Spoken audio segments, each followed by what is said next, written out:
Joining me today to talk about the importance of protecting green space and our natural areas are Tami Willadsen and Dan Reuter. Tami is Associate Director for Philanthropy for the Georgia chapter of the Nature Conservancy.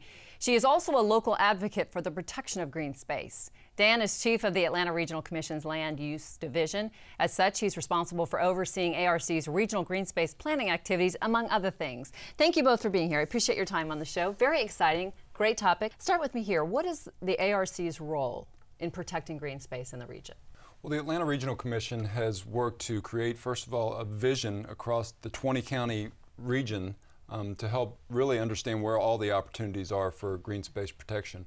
We've also published a short document, which is a toolkit that seeks to encompass all of the different tools and explain them and help communities consider whether some of those tools are appropriate for their backyards and their neighborhoods and cities. Traditionally, we think of infrastructure as being bridges and roads and sewers, but there's such a thing as green infrastructure, green space infrastructure. Define it for me. Well, green infrastructure encompasses all the benefits of green space, from water quality protection to recreation, even benefits associated with tourism. It also, the term green infrastructure seeks to sort of connect infrastructure or green space planning that's going on in one jurisdiction to the next community or county that adjoins it. Have we done very well with that to date? Have we done a good job of connecting green space in, say, Alpharetta to Duluth to Norcross? In some cases we have. Along the Chattahoochee River we've done a good job, but we do have, as you would expect in many communities, you sort of think of protecting and planning your own community, but don't think so much about the community next door. Everybody has to get connected in that respect. Tami, how do we build on past successes? We've done a good job to some extent. How do we continue that trend? I think we have done a good job so far, but there is a lot more to be done. I'm very encouraged to see communities like the city of Decatur or Suwanee or Gwinnett County that have had local bond referendums that have really shown that the citizens of those communities want green space protected. And I see that as a really positive trend towards where we're going with green space. We keep talking about green space and we think recreation. I think people kind of lock in. What are the other benefits of green space? The other benefits to me, I think everybody almost has an innate green space is good type of mentality. But really some of the hidden benefits of green space are going to be things that Dan touched on earlier, which are water quality, air quality, mature growth trees that provide shade and save energy costs.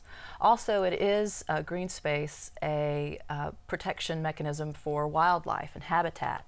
And all of these things add to our quality of life, and really you can put a price tag on some of those. Do we have tools necessary to actually do what we need to be doing? Are the tools in place? I think in Georgia we do have many of the tools that we need. What are they? Well, in the last few years we've had outright acquisition and protection of green space through just purchasing the land. But we also have tools such as conservation easements. There's in South Fulton County in the Chattahoochee Hill Country area, they're trying to use transfer of development rights. Let's quickly define the easements. What are easements? Conservation easements are really voluntary, legally binding agreements between a private landowner and a land trust or other entity like a municipality. And what they do is that they permanently restrict certain types of use on the land. That can be development or timbering or any number of things. And the neat thing about conservation easements is that the private landowner retains ownership of the land, and that easement restriction sticks with the deed through either sale or through an estate. So you have a nice protective layer on top of that property that benefits the community as well as provides significant tax incentives both at the federal and state level for private landowners. Are easements being used as much as they should be or could be? I think it's rather a new concept in the last few years. I think it's become much more popular.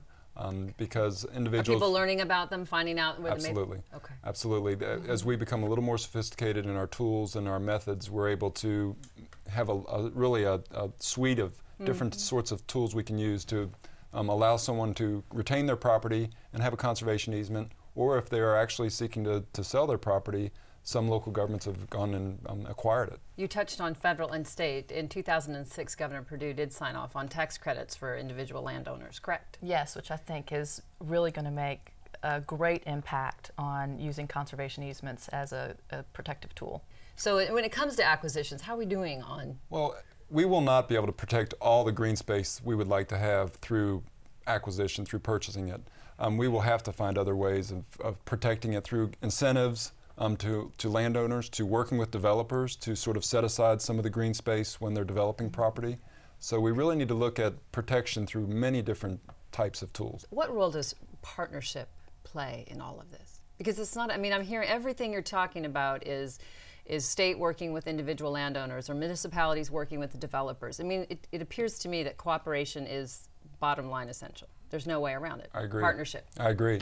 The Atlanta Regional Commission, as I said, tries to be a resource for local governments, but we also, in the last 2 to 3 years, have partnered with the Georgia Conservancy and the Trust for Public Land because they have expertise and resources, and they often can provide the connection to a local landowner.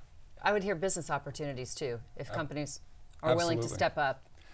Increasingly, health and recreation are important to the private sector as well as employees, and so I think they see that natural connection to quality of life and green space. You can note that if anybody was coming to look to do business here, they would, not only in addition to traffic and transportation and housing and education, but clearly my quality of life and the environment. I'm hearing trends, correct? There are trends that are moving in the direction that says we care more about green space. We recognize we have to make a better effort. Absolutely. The Atlanta region has grown so quickly in 20, 30 years, the past, that we really have seen a lot of our green space diminished. And so increasingly communities are wanting to, and we really try to stress that they should seek out those places that are really meaningful to them and really have a strategy to address protecting those. Really, it's a quality of life issue for our state and for our region. We've got, Georgia's a great place to live and do business. And the things that are drawing people here, we want to keep for the future. With that, I have to say thank you. Tami and Dan, it's been a pleasure to have you on the show. Thank you.